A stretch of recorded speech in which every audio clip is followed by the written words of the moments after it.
Hello, everybody. My name is Jesus. And I'm Andre. Another episode of the Let's Go to the Movies podcast. We have another guest today, actually. Remember, everyone, if you want a chance to be featured on the future podcast, just follow the link on Andre's TikTok and follow us on Instagram, lgttm.podcast. Again, without further ado, hi to our guest. How are you? Would you like to introduce yourself? Yeah, I'm Kendra. I'm from Portland, Oregon. Like everybody else, I discovered you guys through TikTok, and I was like really excited. I say I'm like pretending to be a filmmaker because I don't feel like I deserve to be called a filmmaker yet. I've done like a couple of short films, and like worked on other people's films, but still like getting into it. I've been studying cinema for like the past 3 years, but it's like a lifelong thing, of course. So I see you and Andre have something in common then. Which in some thing ways. do they say? The filmmaking? Yeah, and the other. Did he say you were going to film school? Or? Yes, not Yeah. currently because of Okay, COVID, gotcha. but Yeah. Perfect. Yeah. And so, as the title suggests, this week we're talking about the French New Wave. And so the movie that we're talking about this week is, I would say, one of the most popular ones from that genre, or at least because of all the film classes I've taken, it is just the one that I recognize the most for the name when regarding this specific genre. But it's Agnès Varda's Cleo from 5 to 7. Yeah. So to begin, I just, as usual, we're just going to kind of get what everyone's thoughts of this movie were. I mean, Kendra, for you, it's going to be like, I don't even know how many times you've seen this at this point, but yeah. You'll have more of a not professional, but more of a solid opinion on it. But Jesus, I think this must be your first time seeing it. It is indeed. It is indeed my first time. Kendra, since this is the movie you chose, do you want to start out with your initial thoughts? Why you like this movie so much? Yeah, so I discovered Agnès like 3 years ago.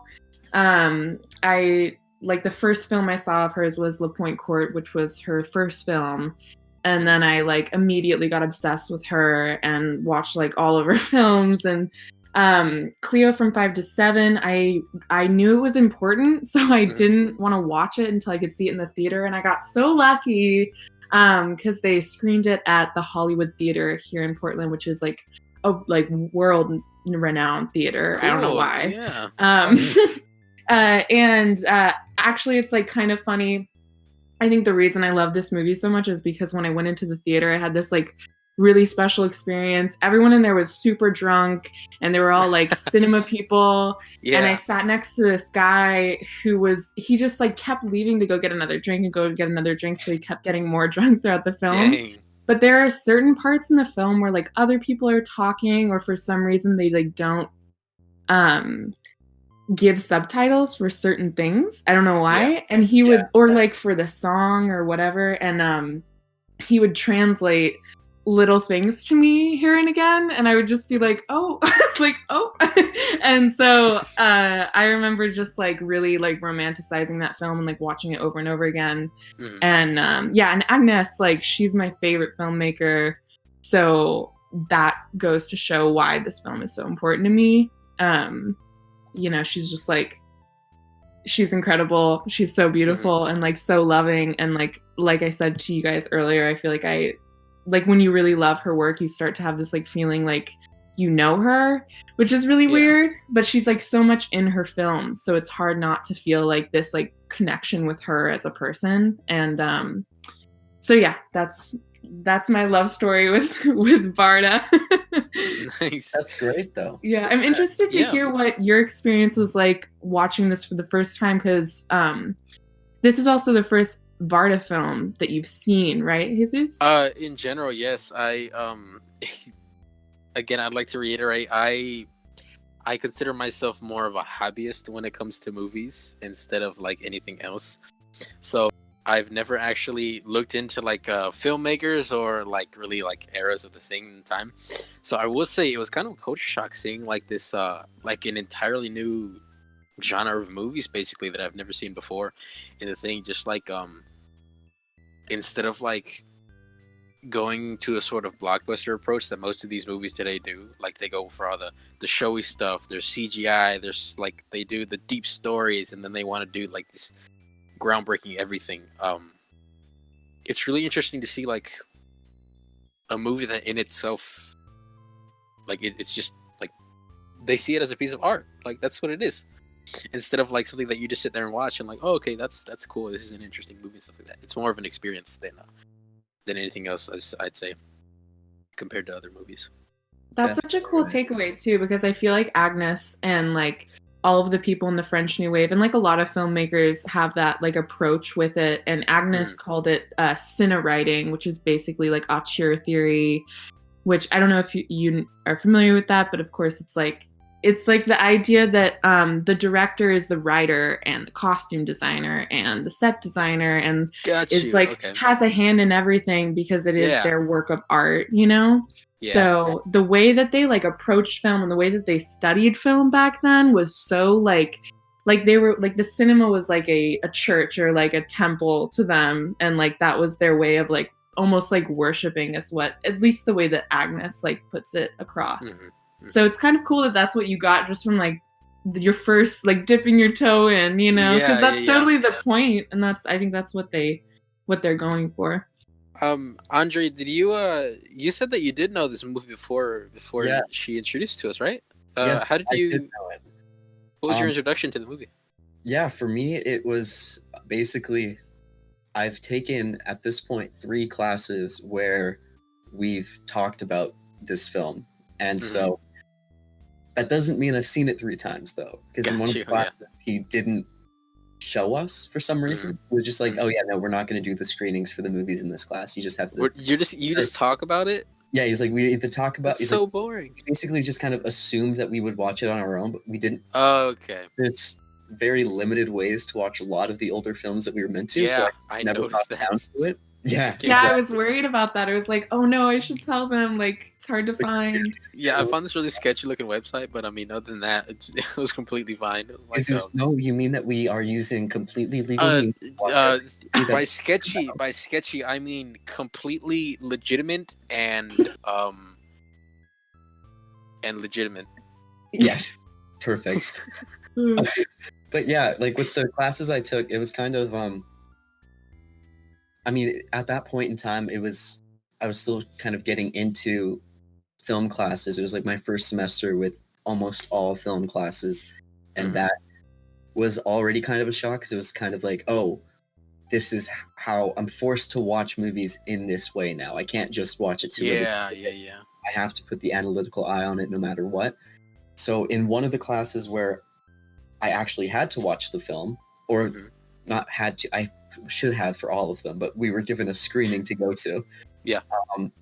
That was a very interesting experience. It was over a year ago, so I don't exactly remember the specific feelings that I had watching it, but I just also remember thinking that it was one of the most enjoyable films to watch at that specific time for that course, because it was not a very easy course to digest. It was a course on French cinema, and we watched a lot of kind of shocking films that came from eras earlier than the French New Wave and everything. Yeah.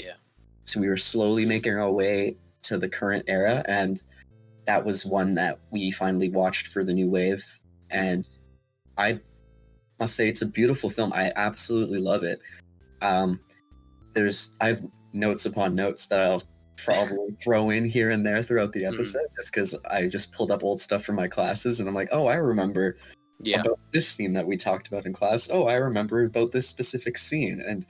But it's, overall a very interesting, like, just genre and era of film too. Like, this is very much like the quintessential New Wave, like this movie. Like, there's a bunch of other ones that I have seen parts of, but the only one that I've seen fully as well is Breathless by Jean-Luc Godard.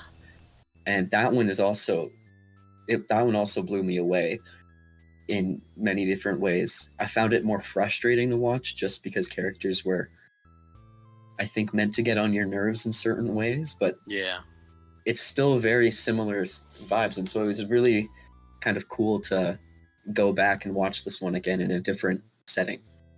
And then because again, that begs the question, since you said you were introduced to it through school, right? Yeah. Do you ever get the thing that's like if you're introduced through something through school, and like if it's a topic that you genuinely like, school kind of ruins it, you know what I mean? In Because certain like ways, yeah. yeah, if it's a book. So I'm curious to know that, because since you were, again, actually both of you were introduced to it through school, was it any different, since Andre, you are fluent in French, was it any different watching it like the way it's supposed to be intended versus with subtitles? Oh, And same that's thing with you, so Kendra. Like, yeah, interesting. did you think there was any sort of disconnection between you and the movie because you had to watch through subtitles and because not everything was subtitled, or?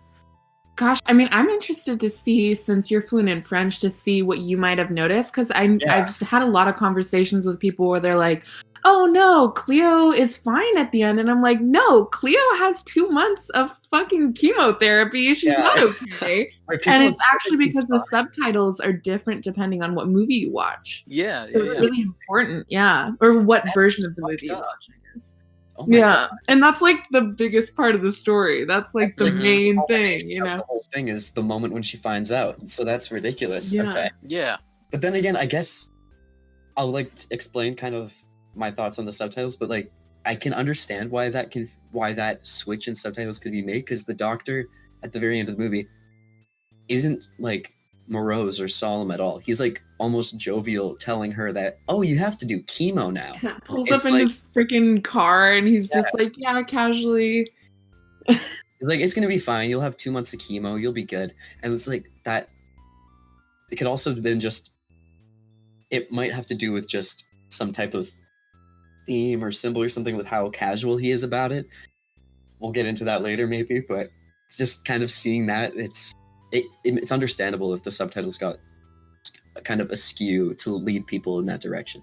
But with my experience, though, like I am entirely fluent in French, but my family on my father's side from Quebec in Canada, so it's a different kind of French than that from France. So in certain scenarios in film, the subtitles even help me kind of understand what the characters are saying too, because it's a completely different dialect that I'm not really as well versed in. Like I know some people from France, but that doesn't really help me. But so it does kind of lead me in the direction where it's like, oh, okay, I can hear the phrases, I know what they're saying, but seeing like the subtitles makes me kind of put everything together and be like, okay, yeah, I am hearing things correctly. But there are some moments in there, like what you were saying, Kendra, that like the subtitles are wrong. And that's really when moments that like jump out at me, because I'm like, that's not what they said. And it like really becomes jarring. Well, for me at least, as like a French speaker. So it's like there was one moment I even remember watching, she mentioned something, Cleo was talking to Antoine, and she said something about, why are you focused on, or you're sounding like all these trivialities or something like that, or some word that has to do with the banal or something like that. But what she was actually saying was referring to this old fable writer from France, and they just took that out, like that reference to this fable writer who is well known to like any French speaker, because he wrote a ton of famous like fairy tales, and not fairy tales, but fables and stuff like that. And they just said, oh no, you're talking in trivialities, and like that doesn't fit at all. That's a completely different thing. So that's moments like that is frustrating almost, because it's like they put the effort in to subtitle everything else almost perfectly, but then they just drop a bunch of stuff that's like local references or references to French culture.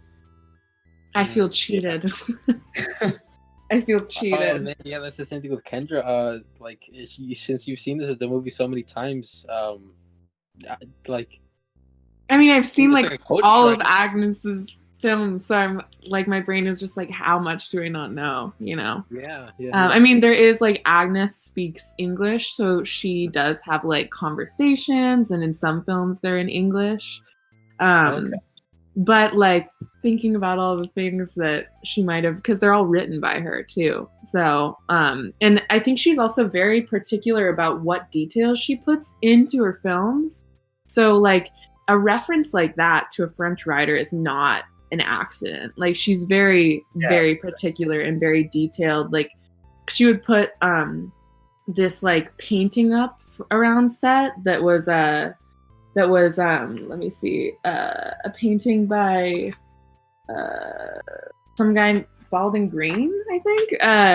Okay. And she would like put that up around set because it was the painting that like inspired the film, and like you can see it. It's like the teeniest detail, and you don't even know, but it's like important. Or like there's just like all these teeny tiny little details that I think she just put in for herself.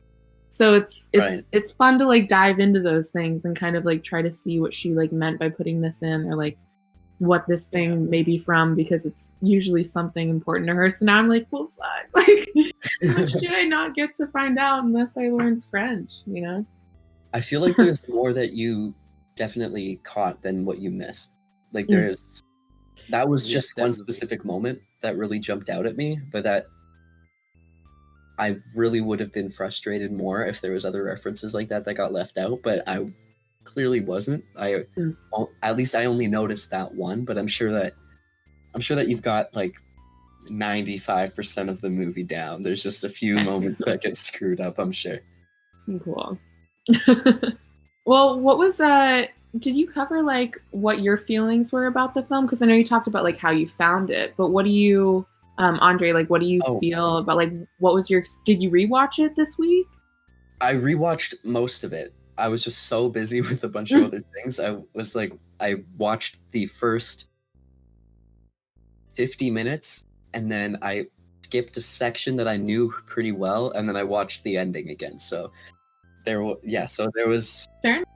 Kind of rewatching it though. It was interesting because I was kind of reviewing the thoughts I already had when I was watching it for class a year ago, and then observing like new things that I hadn't even considered, just because I didn't have to look at it in a context of I have to end up writing an essay on this at some point in time.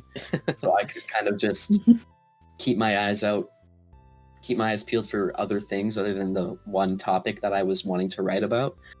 And so that made me enjoy it a lot more. So like the second time around, second and a half or partial rewatch this time made me 3/4. There you go. Yeah. Made me appreciate it like all the more.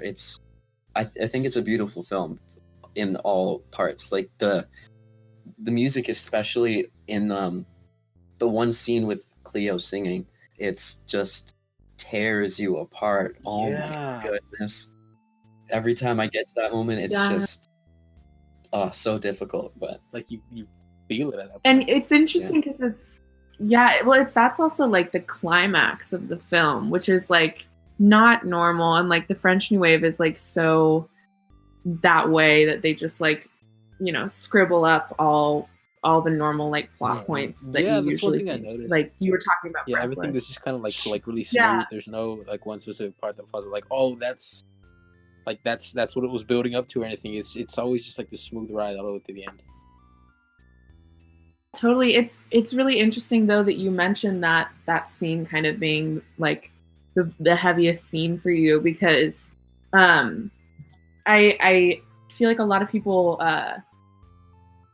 don't really hear this from Varda like in her own words, but of course I've like listened to like every interview there I could possibly find. But that scene is actually smack dab in the middle of the movie. It's like 45 minutes before, 45 minutes after.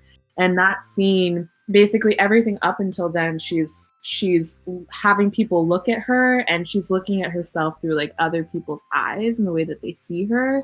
So there's like her maid, and they all kind of love her, but they also are like using her kind of in different ways. And it's like, it's the best way I could put it is like it's male gaze for the first 45 minutes.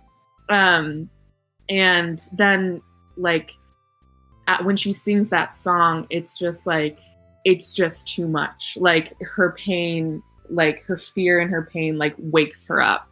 And after that, it's this transition where like there's no more like what's it called, a voiceover. She doesn't look in the mirror as much. I think she does once, and then she like gets tired of it and rips off her hat, and she's like, I'm not gonna look in the fucking mirror anymore. And from then on, she's looking out at the world, and that's kind of the message of the film. Damn it, you took one of the main points that I had from the class notes. And sorry, you mentioned that. I've seen it all over the internet because people are like, oh, it's such a deep meaning of a word. But I think it fits so well with the movie. It's I just looked it up right now. It's a word sonder. You ever heard of it? Sonder? It says No. The realization that each random passerby is living a life as vivid and as complex as your own. That's 2 existential crisis right now. So it's like, I don't know. There's something about like that's totally what she's doing. It's like everybody else. Whenever she seeks the comfort of other people and stuff, like are they? What's their relationship, by the way? Her, and the dude, the husband, or? Talking about Jose or Antoine. Jose's like the guy that kind of takes care of her before Antoine's, who she meets at the end. Well, yeah, everybody. So are we talking about everybody sees Antoine the soldier? Wait, what? Are you talking about the soldier at the very end of the movie, or? No, I'm talking about the guy that's always busy. The Oh, okay. Yeah, he's like, okay, Yeah. I don't really have any time. That he kisses her and goes, right? Yeah. Yeah. Mhm. He, it's like that's the thing. She's seeking this like this sort of like personal connection with somebody. Like she wants somebody to make her feel better, but since everybody else has like their own thing they have to deal with and everything else, she feels like she's alone. But she's really not alone because like she's intertwined with all of these people's lifestyles and everything else like that. But it just like with what she's going through at that moment, it's just she's isolated basically. That's whenever she sees everything like in her own light and stuff. I think that's why there's so many mirrors everywhere in the movie. Absolutely. Yeah, totally.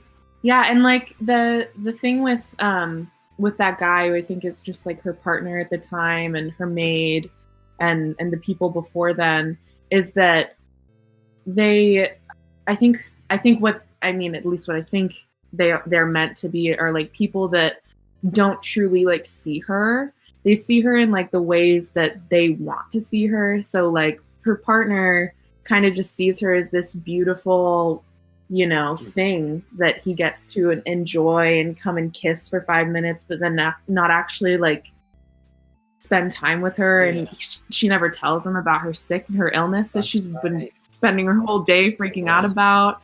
And her maid, like, it seems like they have a loving relationship, but then in her voiceover, she's like talking shit about Cleo and saying this like she is like such a drama queen, but she's like a child. I have to take care of her, I think shortly after that scene that you're talking about, like in the coffee shop, like they're sitting in Cleo's apartment, and then the maid, I don't remember her name right now, but she's like sitting in a rocking chair, and then Cleo's sitting in a swing in the middle of the apartment. It's like literally a child in the maid's eyes now. Like the old woman in the rocking chair versus the child swinging on a swing. It's like, oh my god, you couldn't be more direct than that. Gosh, I never Yeah, that. like it's like a juxtaposition. I never thought of that. But yeah, like there's so many moments like that I thought were just so perfect. The whole thing about mirrors too, like you're saying, Kendra, that everything is for the first 45 minutes, Cleo is looking at herself in the eyes of how other people would see her. So like in the mirror, just in different ways, like the camera's always kind of observing her at a distance or very up close and stuff. But then at some point in the second half, one of her other friends just breaks that mirror. So it's like almost as if her vanity is just gone at this point, which is just another very clear metaphor, but like very, very beautifully done too, because she just suddenly says, oh, this is an omen of death, you broke the mirror.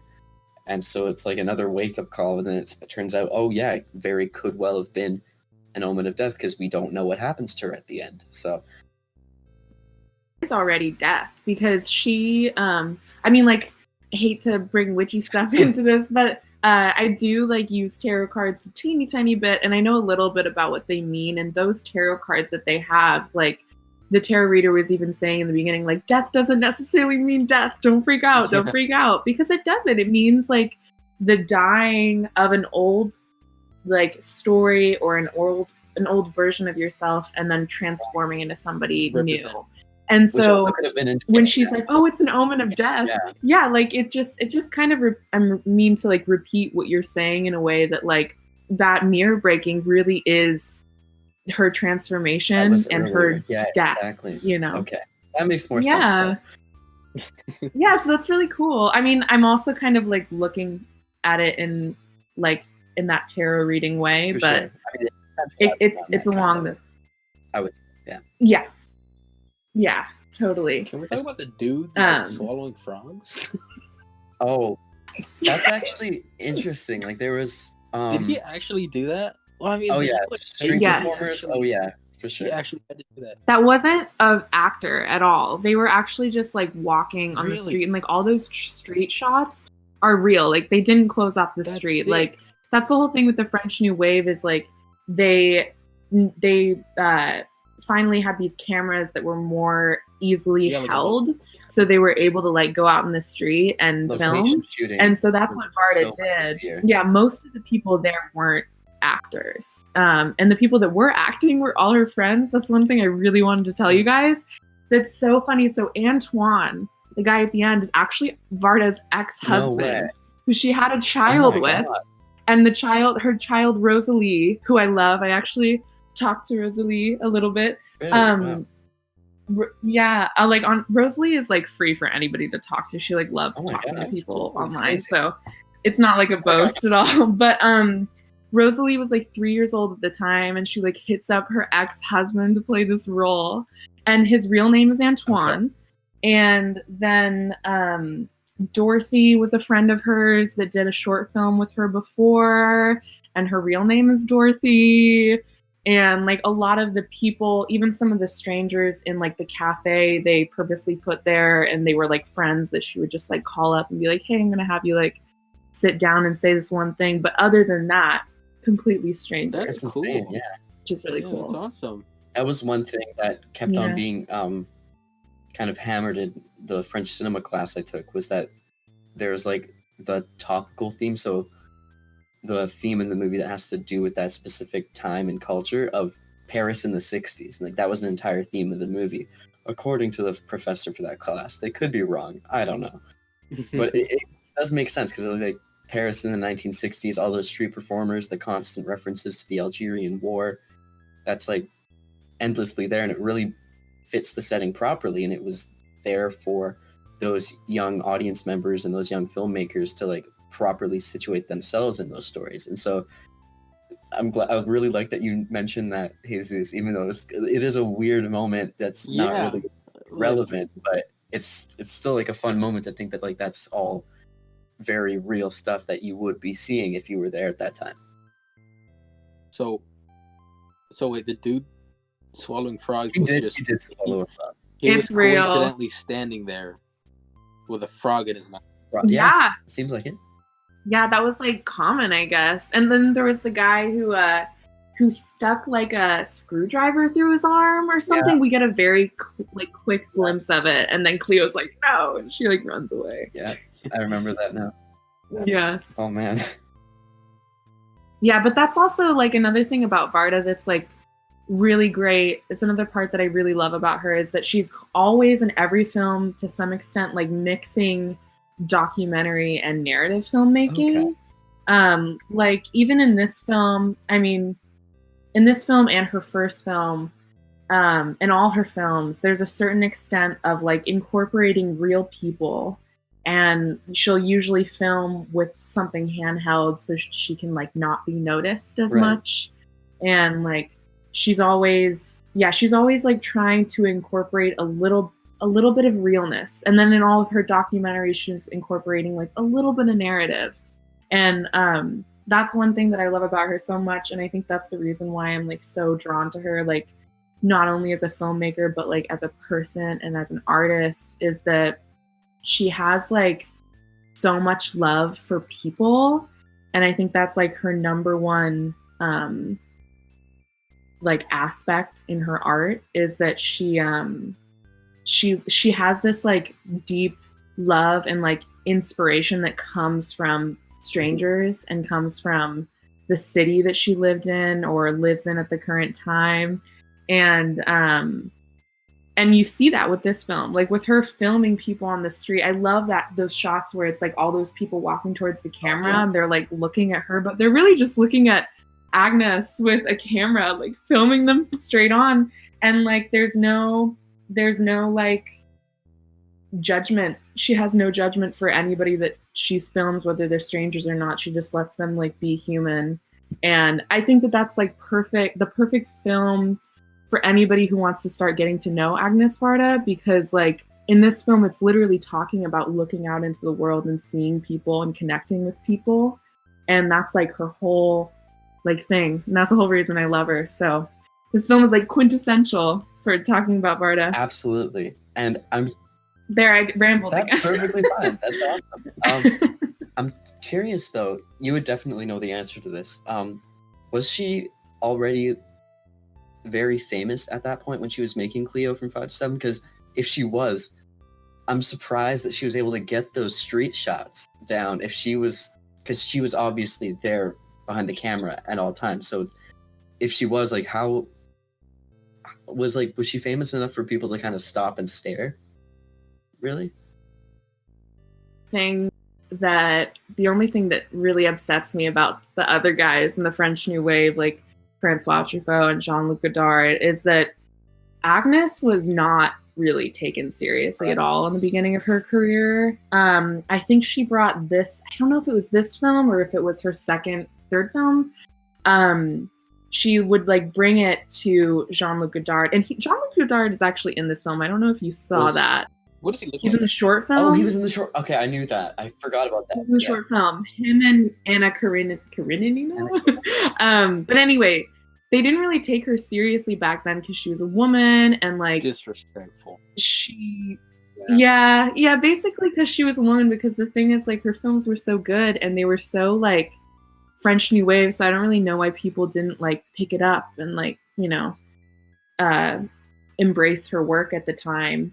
But I think that that's the reason why she was able to get these shots, and the reason why in her whole career she's been able to kind of like go into different communities with her handheld camera and meet people and connect with people, because they've never seen her as like a famous filmmaker. And even in her, like when she was older, she did that film Faces Places with JR, the photographer, and they traveled around Europe, I believe, like meeting people. And I didn't watch that film yet, but even into her later career, people didn't really, I don't know if many people really took her super seriously until like the end of her life. Yeah, when she released that one film, passing. Varda by Agnès, I think it was called.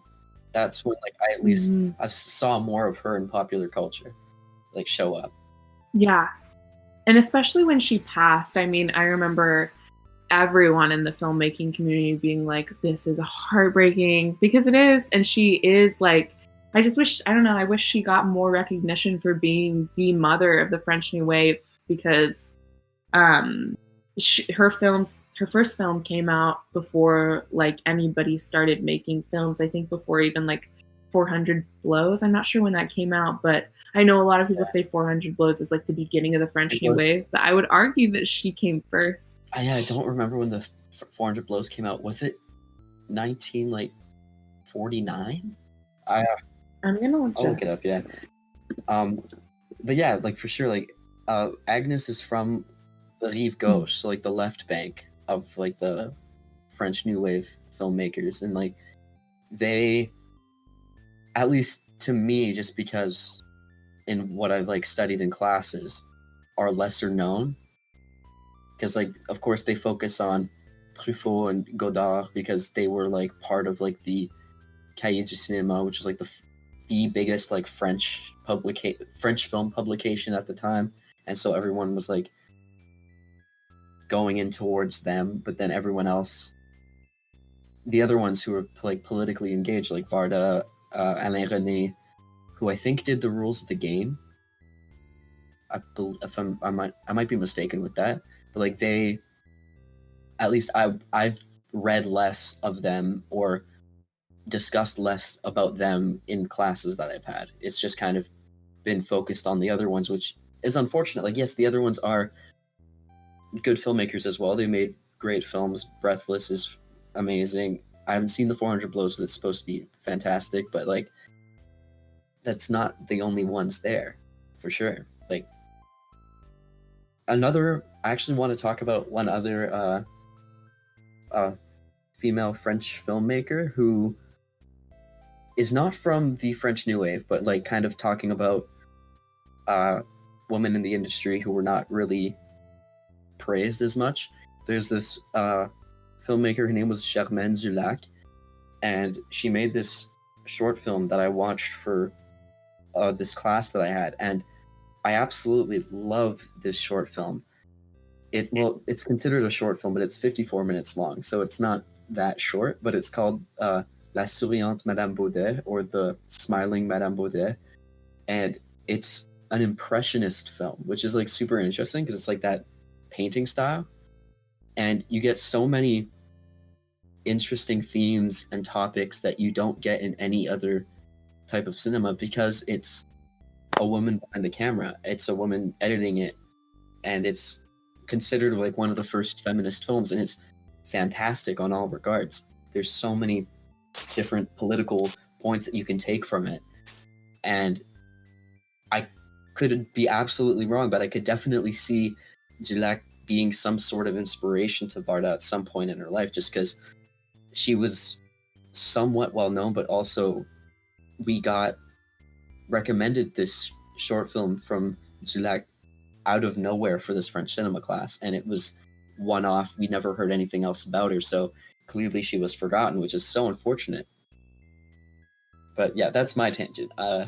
If you can, it's on YouTube actually, the full 54-minute short film, La Souriante Madame Baudet. Anybody go give it a watch. It's very interesting to see all the different techniques that are used. It's like the beginnings of a bunch of different film styles, like superimposing shots over one another, using the iris lenses and stuff like that.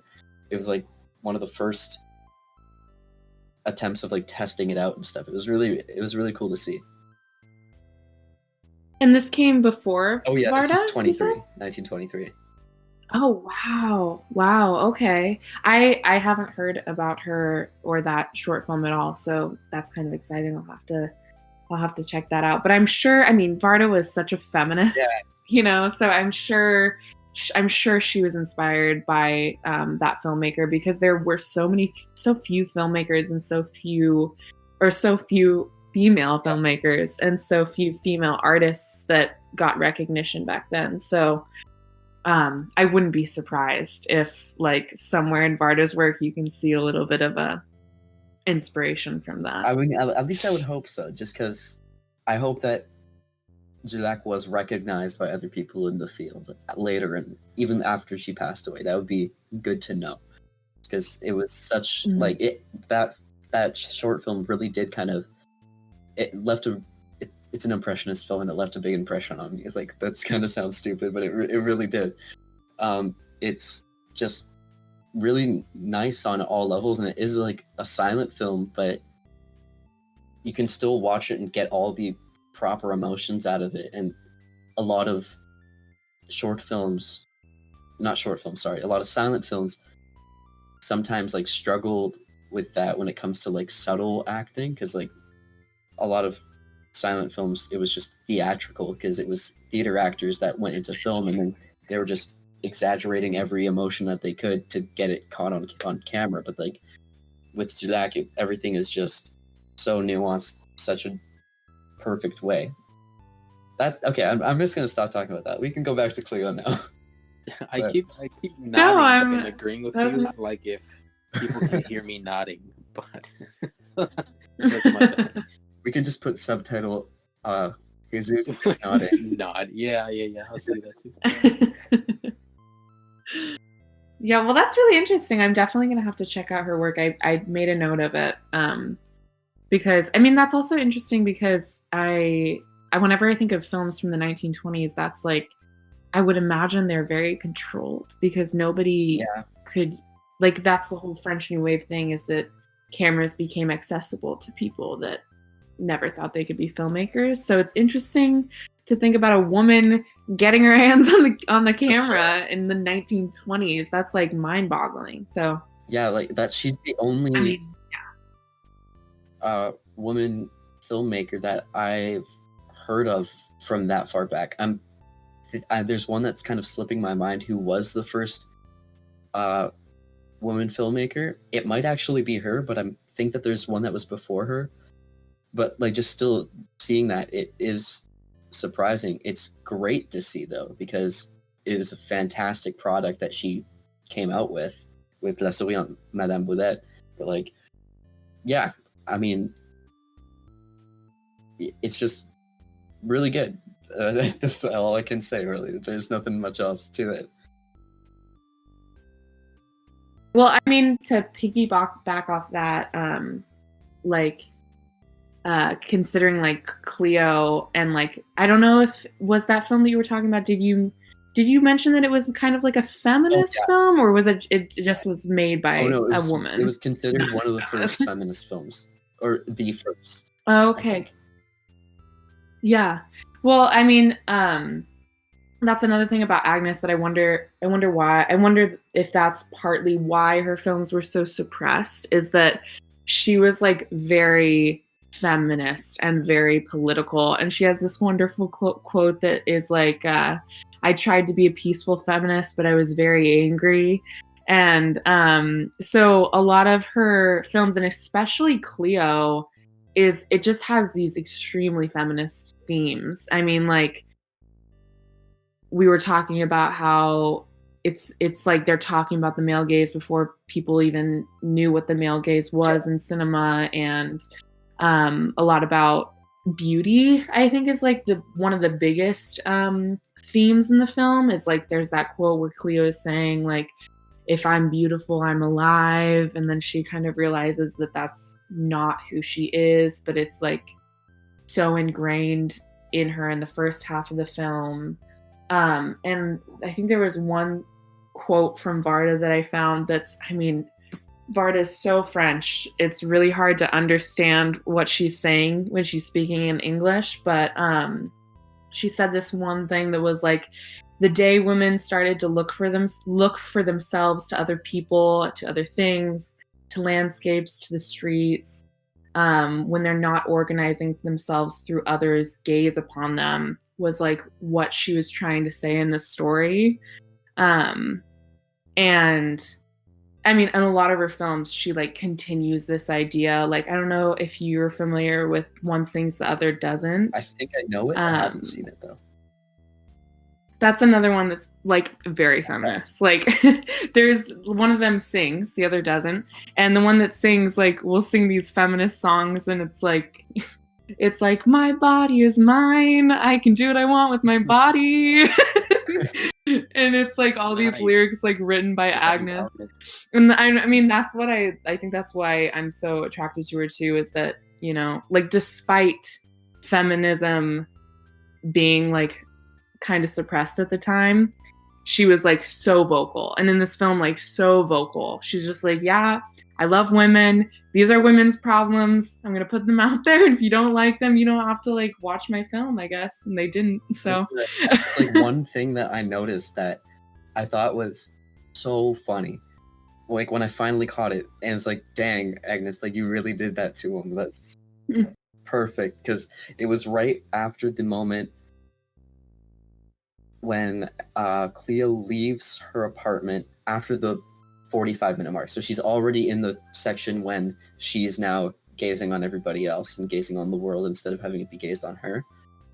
And she's walking just outside of her apartment, or like in that strange complex area behind the gate. And there's like a little boy playing on the little toy piano just as that other man was playing on the actual piano in the apartment. I was like, dang, you're really like that was so clear. You're calling those men up in the apartment children, and that's how they were acting. Really, Dang. that is just so funny, so perfectly Under the radar just done. roast. It, like literally just flamed those characters, and well deserved because they were like acting ridiculously as like towards the end of those scenes. So I was just like, dang, Varda, you really just did that without any nuance, just so direct, and I loved it. So funny. I mean, that's another thing about Varda that's like you can definitely see throughout her films is she has this like sense of humor that is like perfect for filmmaking because it's the sense of humor that's like calling back things or making fun of things. Like that's so perfect, that example of her like making fun. And Michel Legrand is the guy on the piano who was also the guy who did the score. And yeah, and he was her good friend. So it's so easy for her to just like make fun of him, or like with Jean-Luc Godard in the short film. That whole short film was based off of her making fun of him for his glasses. Because she was like, your whole identity is attached to your glasses. Why don't you ever take off your glasses? And she was like, okay, I'll write a short film about your glasses. And so there's all these little jokes where she's like really just making fun of her friends and like having fun with her friends in the midst of a film. Yeah. You know, even like is it not funny that her ex-husband is playing the love interest in the film? Yeah, you know, that gives you a more another sense of like she made the movie because she wanted to, and it's her movie. You know, like this is what I want to do, and that's what she did with the thing. She really put a lot of herself into the movie. That's what I noticed. Yeah, totally. And that's like sweet little, almost loving humor. Yeah.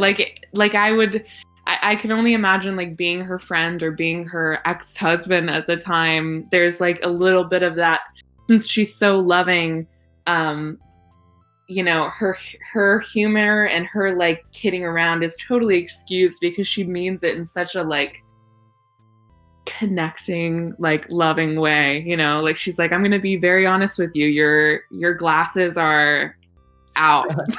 Get them out, you know.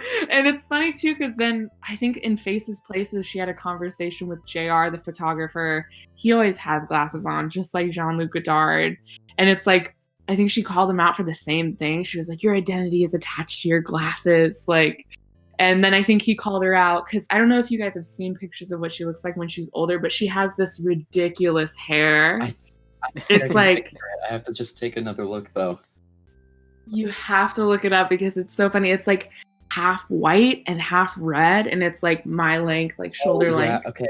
And she looks like a mushroom. It's like hilarious. What's called the mushroom from Mario. Toad? Yeah. She looks like Toad. And she wears these clothes that almost like accentuate her shortness.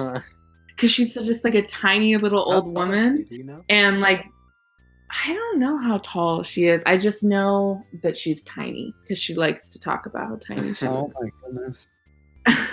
These are so fun to see. This is a fit though. I'm gonna put an image up like on the video version of the podcast. This is is fire. It's a great outfit. On a red carpet too. Damn, perfect. I'll drop it in the Discord right now. But I heard on another podcast about her that I was listening to that they were like, I wish I could shout them out, but I don't remember. They were like, Agnès would be the perfect like costume if you were with people who knew she was. Right. But she's just such a character like on her own. It's like pajamas. Yeah, the photo just dropped in. It looks like pajamas, but it's like she's on a red carpet. It's like that is so great. And David just responded with hard eyes. That's funny.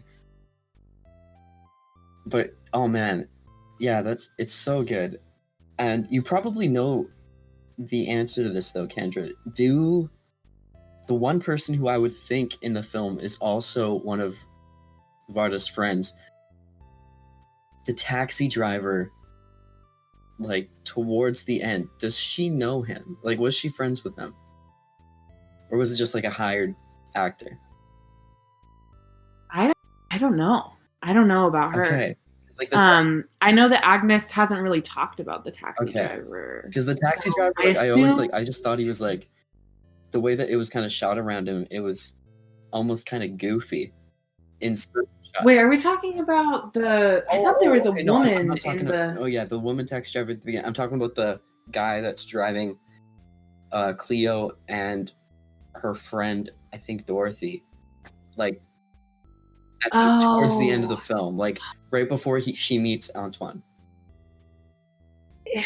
I have no Okay. idea.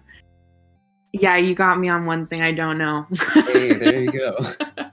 Starting to feel it back. Yeah, I'm not sure who that is. I mean, I can only imagine if he's an actor, it's somebody she Okay. knows. Because this is also a really low budget, like extremely low budget film. And that's actually like how the film was made in a lot of ways. Like, she was like, how do I only have so much money. They're only giving me so much money. So how do I make this cheap? And she was like, okay, well, I could make it a film that's technically from 5 to 7. They really shot like 5 to 6:30, I think. Because then that would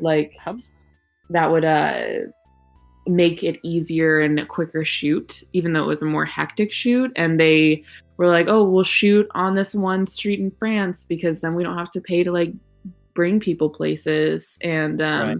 so, and then I think that a lot of the people being her friends as actors is just kind of another way for her to save money. Cause like, I don't know what she paid them, but I'm sure they were happy to be there, you know, because they had done films with her before. I mean, I don't know, if I was Agnes's friend and she was like, you want to be in my movie, I'd be like, yes, like immediately. She could have easily So. just paid them with bottles of tequila, like what I did for the camera guy in the one short film that I've made.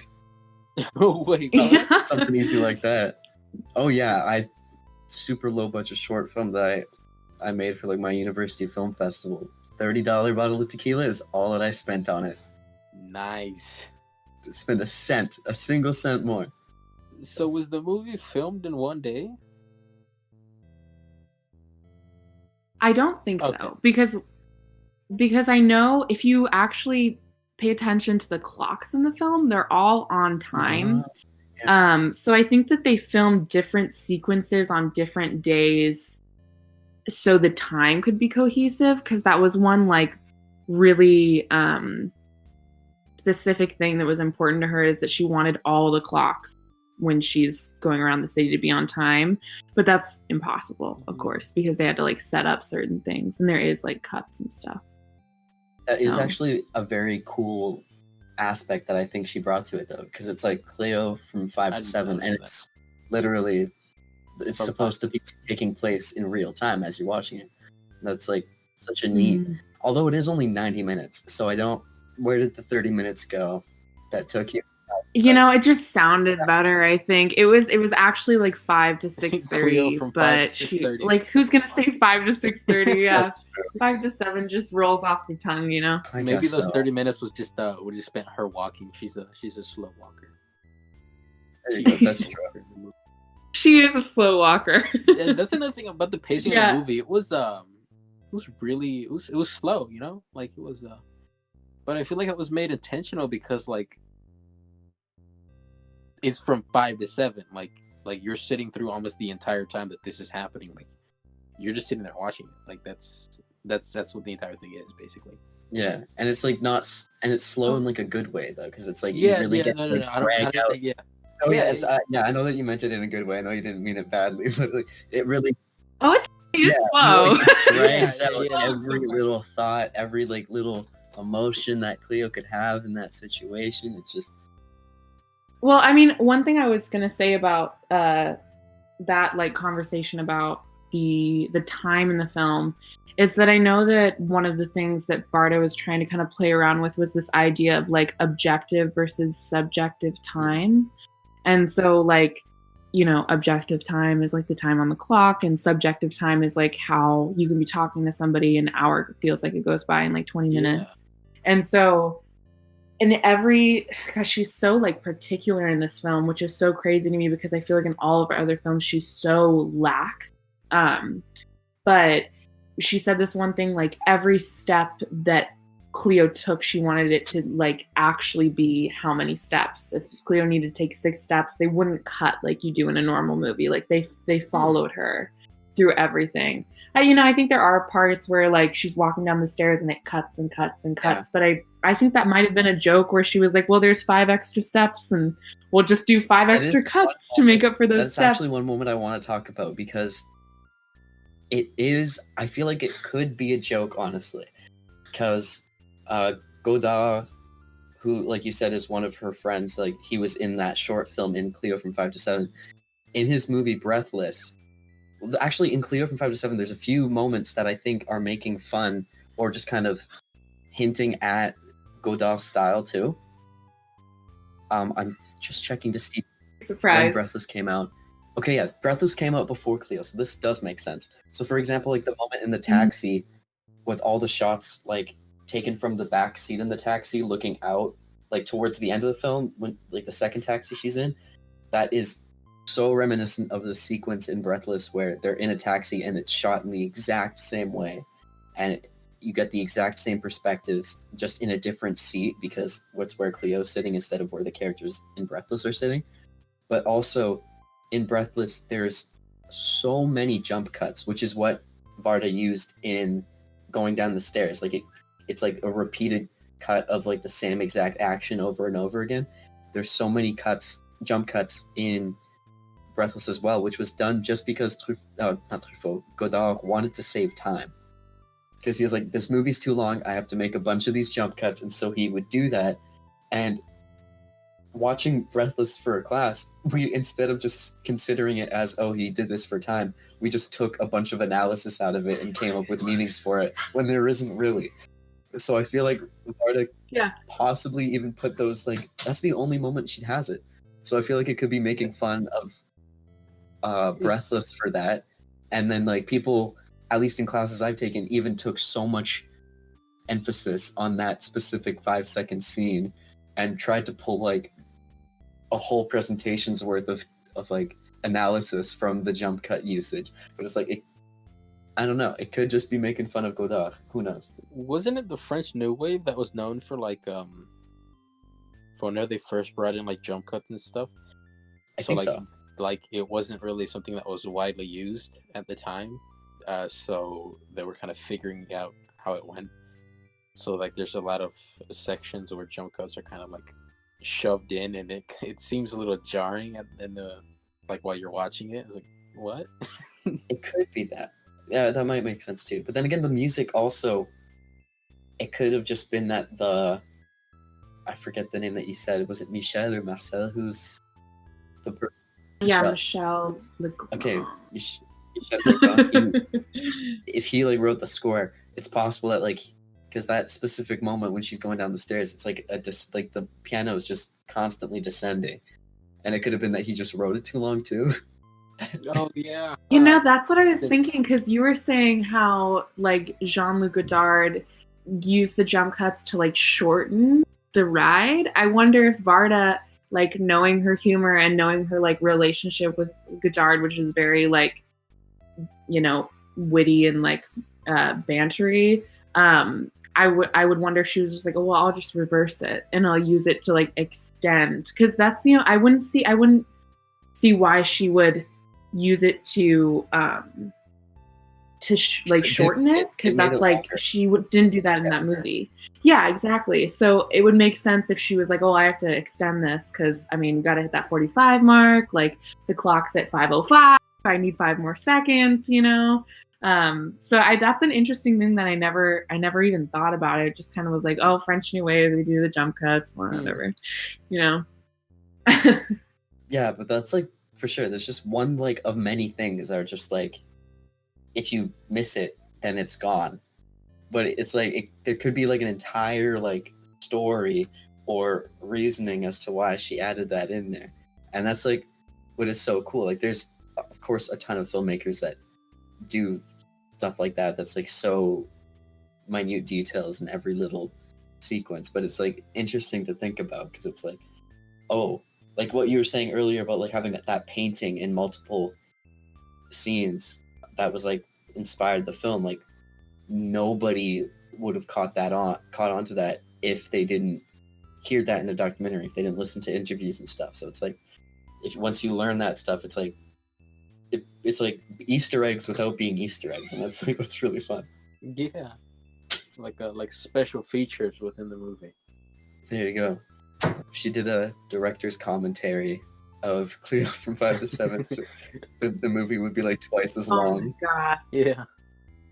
That would be so good. Well, she did do a like a follow-up short film, and I was telling Andre about this like before the podcast, where she brings back all the people, or not all the people, but most of the people that were in the film. Corinne Marchard, I think Marchard is the woman who played Cleo or Florence. And Antoine comes back, Dorothy, the best friend, comes back, and like several other people. I think Michelle Legrand might have been long gone, but and I know the DPs come back and talk with her, and so that's probably the closest thing to like a commentary. But it's really sweet because she like visits the old places and kind of like talks about some of the stories behind it and talks with the people, and like Corinne like walks down that staircase that she walks down in the film when she's about to meet Antoine, and she's talking about how like as an actress it's always your dream to scale downstairs dancing and singing, and she has Antoine and Corinne sit in the same park by the hospital and talk, and one thing that I think is just such a sweet story is that after she released the film, somebody reached out to her and told her that they had seen the film and they had an experience before they saw the film where they were waiting at that same hospital to find out if their wife was going to die or not, I think. And they were sitting in that same park, and they like sent Varda a letter or something where they said something like, that park is just a park of death to me because she died there. And seeing this film and seeing these two lovers together at the end with this ending that's so like, we don't know what's going to happen because Antoine is going to go back to the war. He's facing a possibility of death, and Florence, Cleo, is facing this chemotherapy that's so casual that I'm like worried, like, is she really going to die? Is she really going to live?